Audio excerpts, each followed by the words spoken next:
now we're going to make the irritable bowel infusion, and this is wonderful for anybody I think who's having any sort of digestive distress, but particularly if you're dealing with irritable bowel syndrome. And so many women I think have digestive issues. Who doesn't, right? Well, and I think it's foundational. If we're going to talk about hormonal balance, that's never going to happen until our digestive systems are happy and healthy. So this is a wonderful infusion that we're going to put together with some of our favourite plant allies. So let's get started. Yeah, let's do it.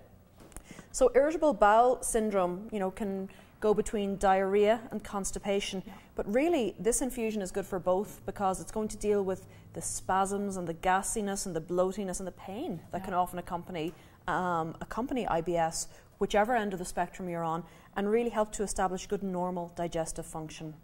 So we're going to start off with some chamomile flowers, again our old friend. And again, just remember, if you do have any allergies for chamomile, if you've got ragweed allergies, then you can substitute with peppermint, which works really well in this as well. So we'll pop that in here. And we got about 2 teaspoons of that. Yes, here, right? that's right. Here's our lemon balm. Again, pain relieving, antispasmodic, good for your nervous system, good for any mild depression, anxiety as well. And again, we know that mental health is so affected by digestive health too. Yeah. So that's going into the pot. Okay. So then we're going to add some dill leaf. And dill is a favourite culinary herb of mine as well. I think it's, it's deeply aromatic as well. It's wonderful with fish, particularly with salmon. It's lovely. So we're going to pop that in. We're also going to have some dill seeds and some fennel seeds. But they, in their current form, are not just as available to us in terms of the bioavailability of their content. So we're going to just grind those up. Yeah. So if you have a pestle mortar at home, you can just use that and crush it up. I actually like using that a lot. It's good for your bone density. Yeah. Yeah, right. So you don't really want to make that into powder. You literally just want to pulse them.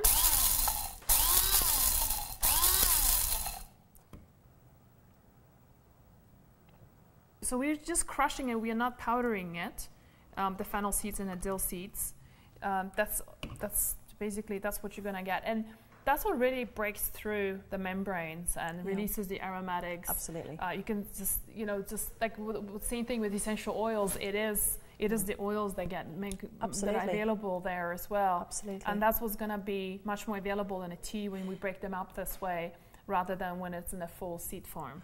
And these are old digestive remedies. Yes. If you can't make the full tea, even to get some whole fennel seeds and just chew on them after a meal, as is traditionally done, you were saying, in Indian restaurants. But absolutely. Wonderful, and dill is just, they're both such good allies for each other. I think they really complement each other in terms of reducing that gassiness that we often see with IBS.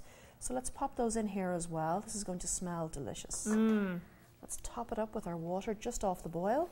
It's in different cultures. If you think about it, fennel is used, for example, in France. A lot of the liqueurs that are after dinner as a digestive are being used. It's aniseed. It's aniseed is the fennel based, and so it's just a very versatile. I mean, for any digestive issues, and it helps with speeds up the digestion as well. It's another thing, and just smells absolutely divine. You can smell it already, can't you? It's just I can't wait to taste it. Yeah, fennel is definitely one of my absolute favorites.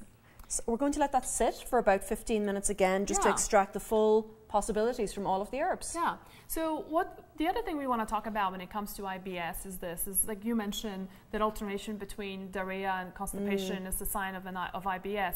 But you have a lot of women having IBS without having these particular symptoms. Sure. So for example, for anybody who is struggling with an autoimmune disease like Hashimoto's, like celiac disease, even a lot of times like things like psoriasis, alopecia are all autoimmune conditions.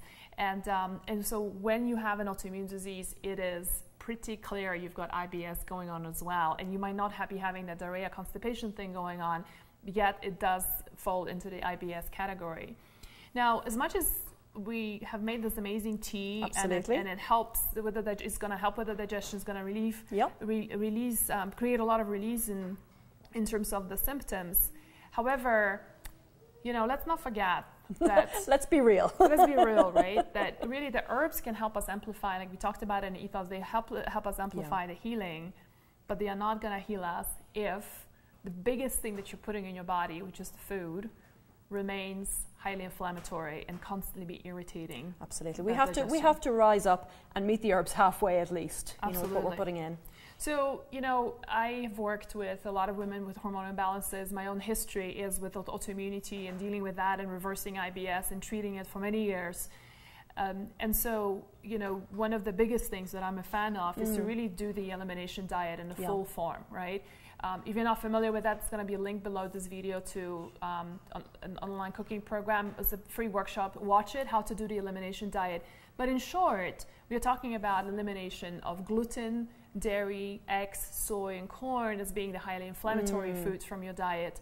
For some people, it might require going deeper. So for sometimes you might need to get off all grains. For some people, it's getting off nightshade vegetables like tomatoes, potatoes, eggplants, right, peppers. You know, for other people, like sugar can be a huge, amplifying symptoms of IBS. So at the end of the day, I think the point here is that as much as this tea is lovely, it's going to help, if you're constantly still eating dairy and sugar and all these foods we talked about and adding that fire, the fuel to that fire in your digestion, right, you cannot be expecting the tea to help you heal. Having said that, when you do embark on a full elimination diet, cut out those inflammatory foods, let the body really rest and relax and start the healing process. This is a wonderful addition to bring in and start the healing process. Absolutely. I think it's about learning, you know, learning what works for you and for your body, what your body likes, what it doesn't like is just as important as well, and then supporting it, you know, and being kind to ourselves again. And I think, you know, dealing with that anxiety that can go along with IBS, really a lot of it starts with making that commitment to self-care. Right. You know, I just read somewhere statistics that adult diapers are on like a 300% growth of sales every year. And that's largely because of IBS.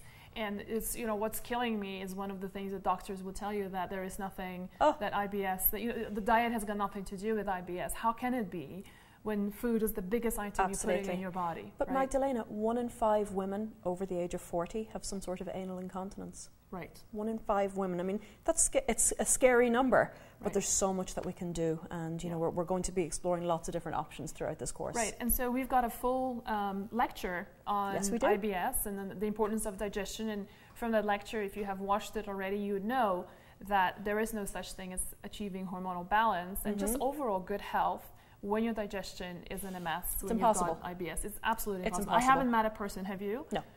With digestive issues and being healthy? They can't exist. Right. Or they just say they function well. They're just lying. It's foundational for everything that we're talking about. So yeah, if your digestive system isn't happy, nothing's going to be happy. All right. So how is the tea doing? Well, I think it's had about 15 minutes to rest. Shall we try some? Yeah, let's do it. I'm very curious to try it. Lemon for you? Please. There you go. Thank you.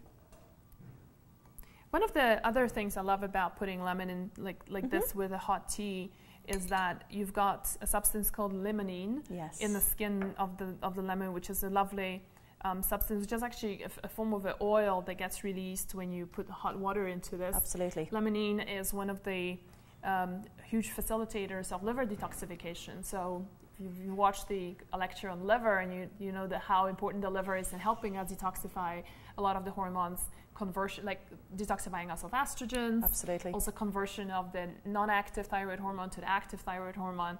So again, very hard to be healthy with a sluggish liver. Life depends on the liver, isn't that what they say? Right. You know, but just do make sure that if you can at all, an organic lemon, because they can be quite heavily sprayed and waxed. Absolutely. Okay. All right then, let's enjoy our tea.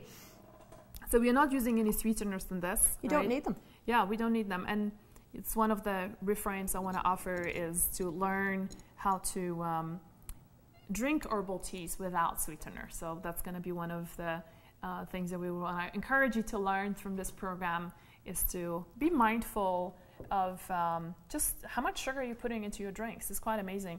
I just received an email from one of my former clients who said, you know, for the first time in many years, she actually started counting how much sugar she's adding to everything. And that was very scary. And that was one of the big moving, you know, things that moved her forward in terms of her health, just reduction of sugar. So, yeah, well, this smells beautiful. You can smell, because with an organic lemon that hasn't been sprayed or waxed, you get that release of the essential oils so much more readily, I think, when we put it into the tea. So, to your good health. Yeah, to your good health, and please do try it.